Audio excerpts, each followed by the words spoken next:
this is part of why I hate this car right now. Because every once in a while, my seatbelt gets stuck. I close the door and I just leave the whole door standing wide open.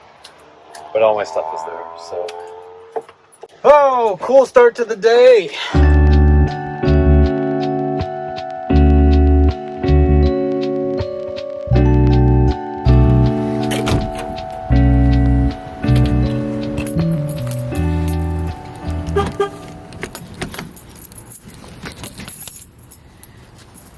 Now I gotta check like every time.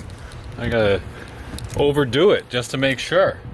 So that would have been an absolutely terrible start to what will otherwise be a pretty good day.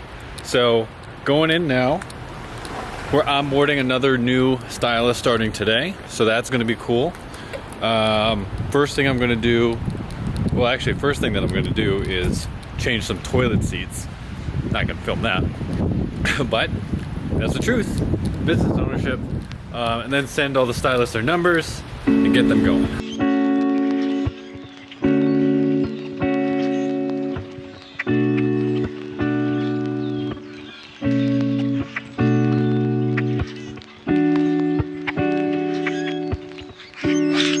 Okay, so last week I talked about my content planner.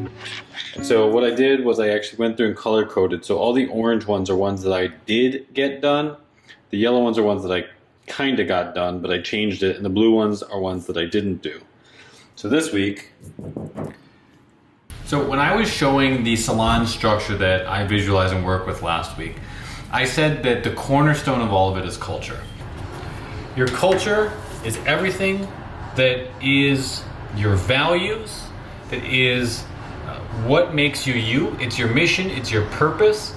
And I know that there are some people that are gonna listen to that and they're gonna say like, what do you mean? I think that it's important for you to understand what sort of characteristics or what do you look for in individuals when you are hiring and choosing to partner with them and bring them into your company. Now there is no standard way for you to figure out what your company values are. That's why they're you. That's why it is a unique process for yourself. For some people, they're going to just sort of know and maybe not even realize where it came from. Some people, they're going to take it really deep and they're going to go, some excursion to Thailand and somebody walked them through a detox and like that's how they got there. There's no right or wrong reasons. I'll tell you how I got there. When I was a kid, I would go to summer basketball camps every year.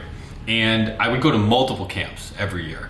And there was one camp in particular that had 3 sessions every summer, and I would go to all 3 sessions. And every day, the coach that led the camp would give us a word of the day. And I went to this camp from when I was in 3rd grade all the way till I was a sophomore in high school.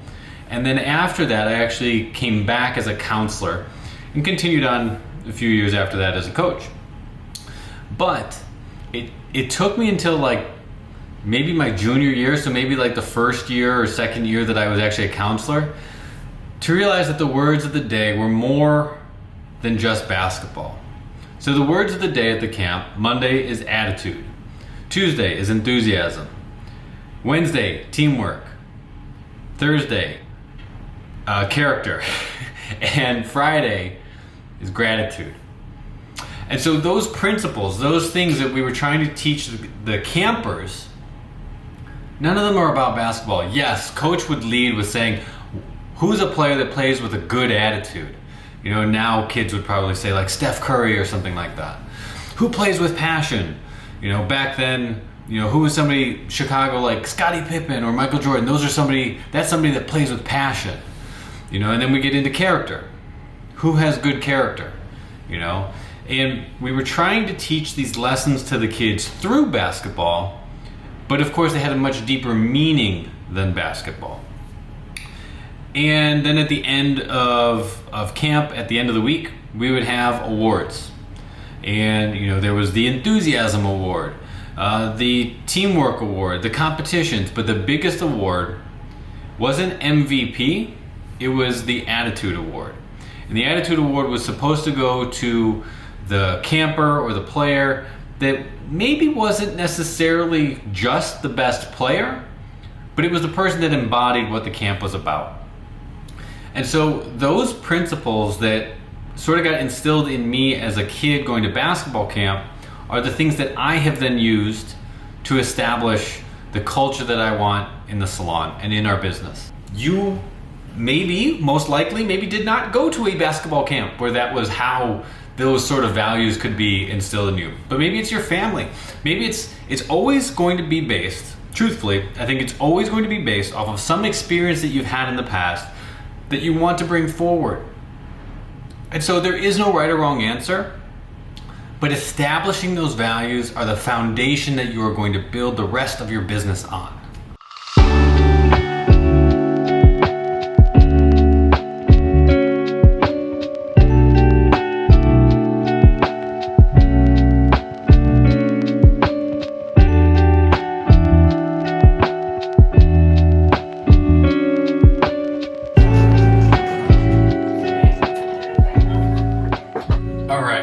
I'm over at our River North location. The day kind of got away with me, or got away from me, I should say. And so I wasn't really able to film a lot of my day today. But I still want to share something with you because there is something that has been catching my attention a lot lately.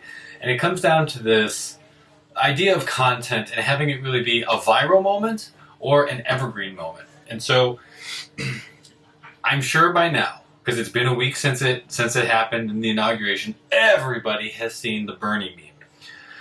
Now, when it first happened and it first came on, you do have an opportunity to ride the wave and create something of the moment that works with your brand and your image. And the Bernie meme it is fun. And so trying to bring that humor and that fun into your brand and your experience, there's definitely an opportunity to do something with that there. The catch, though, is if you're late. And I would say that if you haven't used it by now, you're late. And so now you run the risk of trying to pile onto the moment. And now you're just trying to stack your content on top of it. And in my personal opinion, the thing is burnt. It is just not funny anymore, and it holds little to no value. Versus content that is evergreen. And what I mean by that is that it will last forever. And so if you are out of content, if you don't have anything to post today, Throwback Thursday is a great example of evergreen content where you can always kind of go back to your library, go back to the well and bring something and put it back out. If you have content that always works, whether that's maybe product information or images for people's birthdays, or brand history things like anniversaries or things like that. That stuff will always work. But if you really try to ride the wave of a viral moment, you run the risk of you missing the wave and just looking like you're stacking on top of it. So with that, that's going to be the end of the vlog for today. And guess what? There's another one tomorrow.